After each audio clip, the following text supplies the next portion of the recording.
Hello, everyone. I'm Marty Pospischil. And I'm Adam Pospischil. And we're the Pospischil Property Guys. And welcome to our 10th episode. Time flies. Here we are, episode 10. How does that happen? That means we've done 9 already. We have. I figured that out very quickly. Math's getting better every day. Absolutely. And today we're going to talk about these things that many of you are getting in the mail, the BC assessment.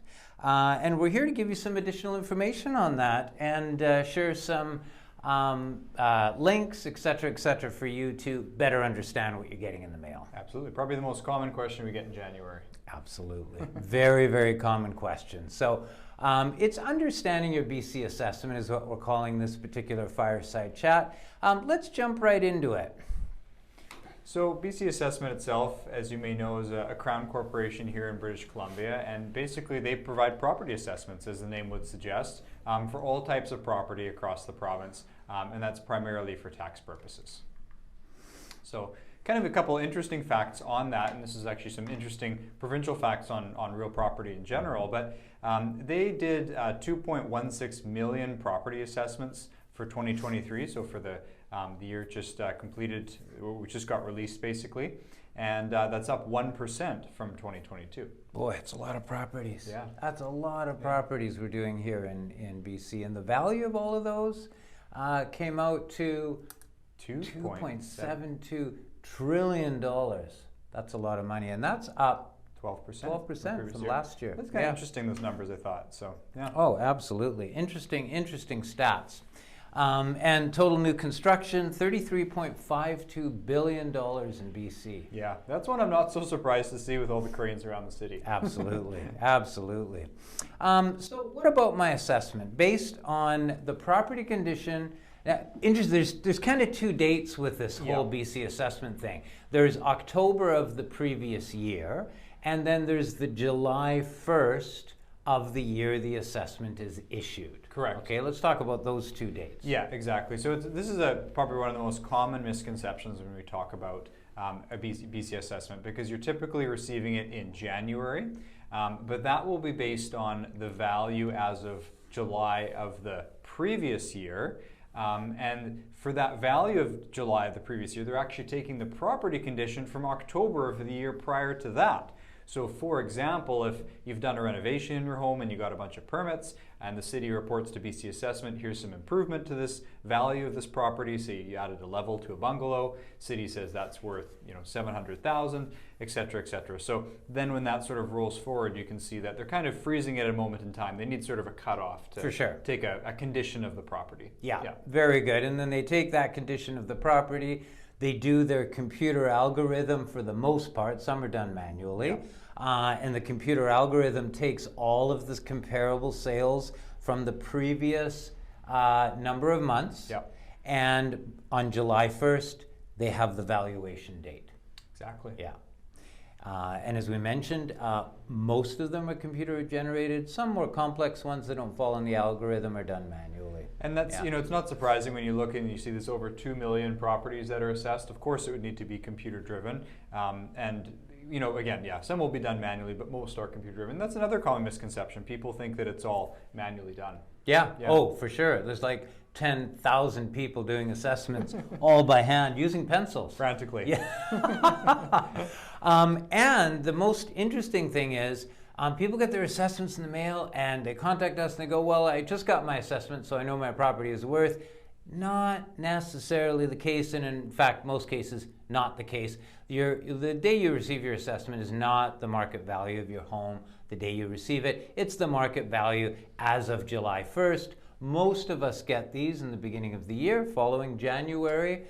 So it's about 6 months old. Yeah, which is substantial in the Vancouver marketplace, or in most markets in BC. It moves pretty quickly, so that will be pretty outdated at that point. So it's really just a snapshot in time, primarily for tax purposes. That's the best way to sum it up. Absolutely. It's not to let people know how much the property is worth. It's to calculate the taxes in the city or municipality they live in. Yeah, let's talk a bit about that. Yeah, for sure. So, and here, we can talk about how that assessed value has changed year to year in various areas.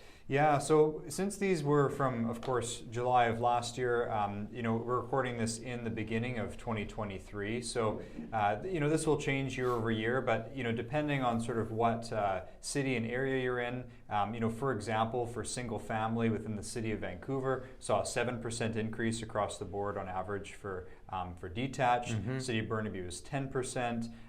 Some of the higher ones on the list would be New Westminster at 11%. So kind of varies, but again, that's kind of tough to look at because we're talking about now data back from July. So kind of interesting on a year-over-year basis, and this becomes important when you're figuring out, how much has yours gone up versus your neighbor. We'll get into that in a minute for property tax, but we take this with a grain of salt, but kind of interesting. People are always curious to see. Well, and that's the point. It's not, you can't take that and say, oh, Adam, by the way, my property went up 7%. I just got my assessment. I saw it online.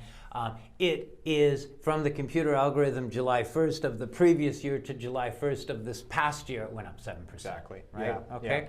Yeah. So that's kind of interesting to know. Now, the big question we get is, oh, my assessment went up. Will my taxes go up? Yes. The most common question. And not necessarily good answer. The case. It depends. It depends. It might go up. It might not go up, your taxes. It might just stay the same. But it has very little to do with your actual assessment changing, but it has everything to do with the budget that the city sets it at, how your property has fared versus other properties in BC. There's a lot of factors, but let's dive into that. Yeah.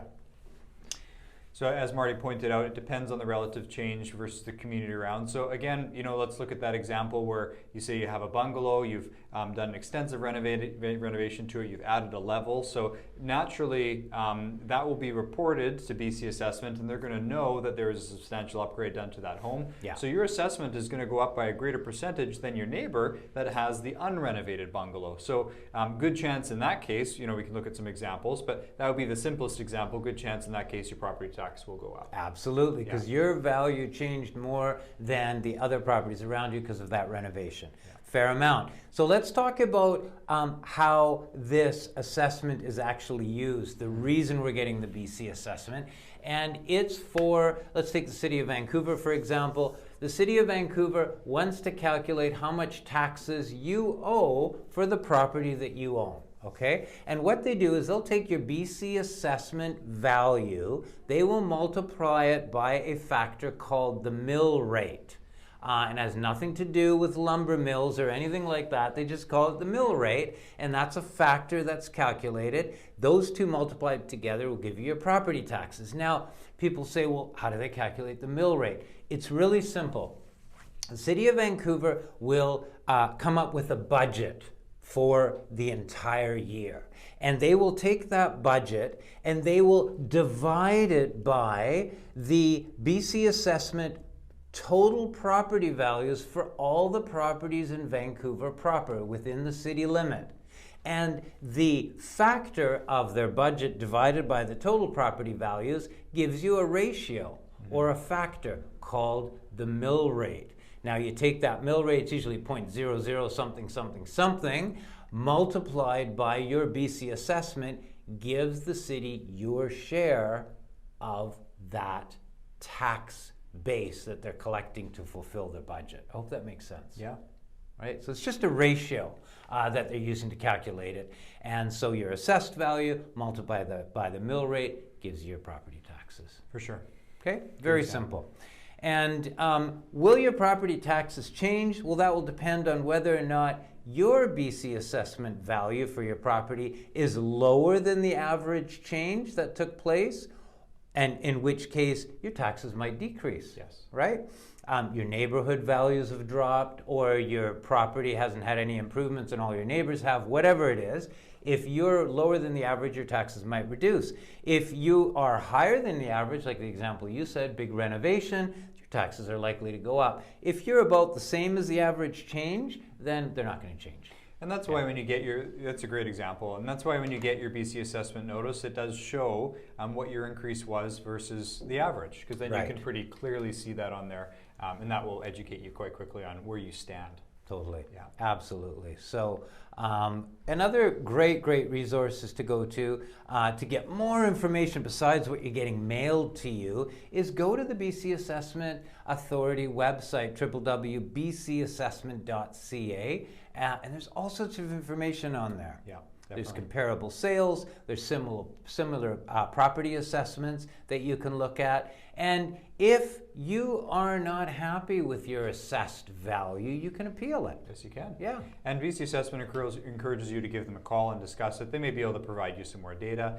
But the important thing to keep in mind is if you do want to appeal it, the deadline is January 31st. So you get that notice, towards the beginning of the year, and you've got about a month, maybe give or take, usually a bit less, to appeal that if you don't feel that it's fair after your research. So that's the sort of timeline that you're working with, and then it all happens again next year. Yeah, and fair enough. And they've done a really good job in providing a lot of information on the website. So it's really a good place to go for information.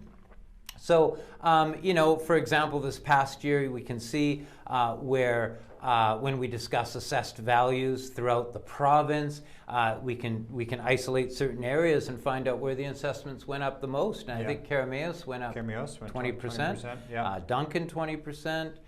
Port McNeill, 23%. Lake Cowichan, 23%. Sparwood. Now, I've never been to Sparwood. Have you?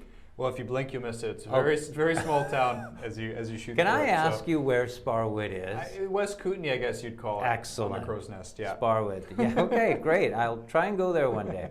But big jump there for some reason. I don't know why. Yeah.